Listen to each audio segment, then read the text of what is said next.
मुग्धा और उसकी सास के बीच पूरा समय सास के किसी ना किसी काम को लेकर मतभेद चलते ही रहते हैं। बहू, ओ बहू, जरा चाय बना दे। मुग्धा चाय लेकर आती है। ये लीजिए, और कुछ चाहिए? अरे नहीं, बस चाय पीने का मन था। जाओ, तुम दूसरा काम करो। चाय पीने के थोड़ी देर बाद सास दोबारा मुग्धा को आवाज लगाती है। अरे बहू रे, आओ बहू, जरा हलवा तो बना दे, मीठा खाने को मन हो रहा है। इसी तरह मुग्धा की सास पूरा समय कोई ना कोई काम बताकर उसे रसोई से बाहर तक निकलने नहीं देती। कभी चाय, कभी हलवा, कभी पानी तो कभी दूध, हर समय खाने को चाहिए और उसके लिए अपने हाथ तक बिल्कुल नहीं लाने। परेशान किया हुआ है इन्होंने। सास के जबरदस्ती परेशान करने की आदतों से दुखी मुग्धा एक शाम सचिन के साथ अपने कमरे में बैठी हुई बात कर रही होती है। सुनो जी, मम्मी जी की ये जानबूझकर मुझे परेशान करने की फरमाइशों से मैं बहुत फ्रस्ट्रेट हो चुकी हूँ। पूरे दिन में एक सेकंड का आराम नहीं मिलता। रसोई से बाहर कदम रखती नहीं कि बहू ये बना दे, बहुरी वो बना दे। अरे इनकी फरमाइशें चलती ही रहती है। अरे मुग्धा, माँ खाने की शौकीन है, पर उम्र हो चली है, खुद खाना नहीं बना सकती, इसलिए तुमसे बोलती है। अरे तो शौक भी उम्र देख कर रखने चाहिए ना। समझ में नहीं आता, हर समय फेविकॉल का जोड़ लगाए सोफे से चिपके बैठी रहती है। इतना सब डाइजेस्ट कैसे हो जाता है उन्हें? अरे तुम मेरी माँ से इतनी नफरत कैसे कर सकती हो? मैं उसे नफरत नहीं करती जी, बस परेशान हूँ। जहाँ मुग्धा अपने पति से ये सब बोल रही होती है, वहीं उसकी सास भी कमरे के बाहर दरवाजे से कान लगाए सारी बातें सुन रही होती है और अगली दोपहर रसोई में मुग्धा के पास जाती है। बहू, आज ना मेरा कुछ मसालेदार खाने का मन है। तो चाय बना दो, मुझे बहुत पसंद है।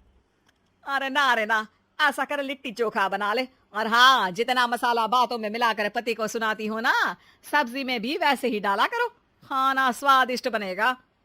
सास की बात सुनकर मुग्धा हैरान रह जाती है। मतलब आप पूरा समय मुझ पर हुक्म चलाने के साथ बंद कमरे में हुई पति पत्नी की बीच की बातें भी सुनती है? अरे बात जब मेरी थी तो सुनने में क्या दिक्कत है? ये कहकर सास वहां से चली जाती है। अरे अब तो हद पार हो गई, इस तरह से तो ये मेरा जीना मुश्किल कर देंगी। मुग्धा सास की हरकतों से परेशान उसका हल सोचने लगती है और इसी तरह कुछ दिन बीत जाते हैं जिसमें सास का जन्मदिन आता है। मुग्धा बहुत खुशी के साथ अपनी सास को एंड्रॉइड मोबाइल गिफ्ट करती है। मम्मी, आपको सबसे बात करने के लिए बहुत दिक्कत होती है ना, कभी सचिन तो कभी मुझे बोलना पड़ता है, पर इस मोबाइल से आपको कोई दिक्कत नहीं होगी। एक जगह बैठे बैठे बहुत कुछ कर सकती हैं अब आप। मोबाइल देख सासू माँ खुश हो जाती है, पर उसे इस्तेमाल करना तो आता नहीं, इसलिए साइड में रख देती है।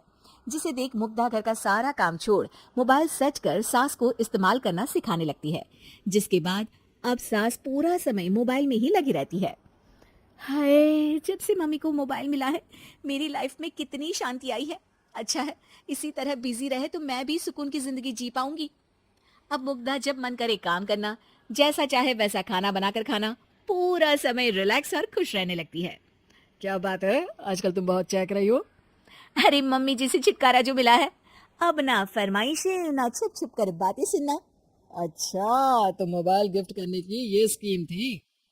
इसी तरह दिन बीतते हैं और अब मोबाइल पर लगी सास फरमाइशों की जगह सवालों के लिए बहू को आवाजें लगाना शुरू कर देती है। अरे बहू सुन तो, देख जरा किसी का फोन क्यों नहीं मिल रहा? रिचार्ज खत्म हो गया है, पर अभी 4 दिन पहले ही तो मैंने किया था, इतनी जल्दी कैसे खत्म हो गया? अरे मैंने कल तेरी कनाडा वाली मौसी सास से 3 घंटे बात की थी ना। क्या? इतना महंगा तो मोबाइल भी नहीं आया जितना महंगा इसका रिचार्ज पड़ रहा है। इसके बाद तो जैसे मुग्धा के दिन की 24 घंटे में से 20 घंटे सास के पास उनके मोबाइल रिलेटेड प्रॉब्लम सॉल्व करने की ड्यूटी ही बन जाती है। अरे मुग्धा, ये मोबाइल में अचानक तेरी मौसी सास की शक्ल क्यों दिखने लगी? और ये तो हिल भी रही है। मम्मी, ये गूगल डुओ का वीडियो कॉल है, इसमें आप बात करने के साथ एक दूसरे की शक्ल भी देख सकती हो। अच्छा, ये तूने मुझे पहले क्यों नहीं बताया? अब बताने के लिए पहले नहीं बताया। इसी बीच सचिन भी वहां आ जाता है और सास अपनी वीडियो कॉल में बिजी हो जाती है। क्यों, सास बहू में क्या गपशप चल रही है? इसे गपशप नहीं, दिमाग का दही होना बोलते हैं। पर तुम तो मम्मी को मोबाइल देकर बहुत खुश थी, फिर क्या हुआ? हाँ, उसका सुकून भी कुछ ही दिन मिला। अब घर के टंटे खत्म हुए तो मोबाइल की टिंग टिंग शुरू हो गई। देखो भाई, कुछ पाने के लिए कुछ खोना तो पड़ता है। आखिर तुमने मोबाइल अपने फायदे के लिए ही तो दिया है, तो फिर सवालों के जवाब भी देने पड़ेंगे, क्योंकि जब तक उनके हाथ में ये फुंथरू रहेगा, तुम्हारी लाइफ में प्राइवेसी और सुकून रहेंगे। हम्म, कहने का मतलब है अगर इससे प्यार बढ़े तो दाग अच्छे हैं। अरे मुझे पहले दिन से ही पता है मोबाइल किस मकसद से दिया गया है। भूलो मत, इससे पहले मैं बातें ही सुनती थी।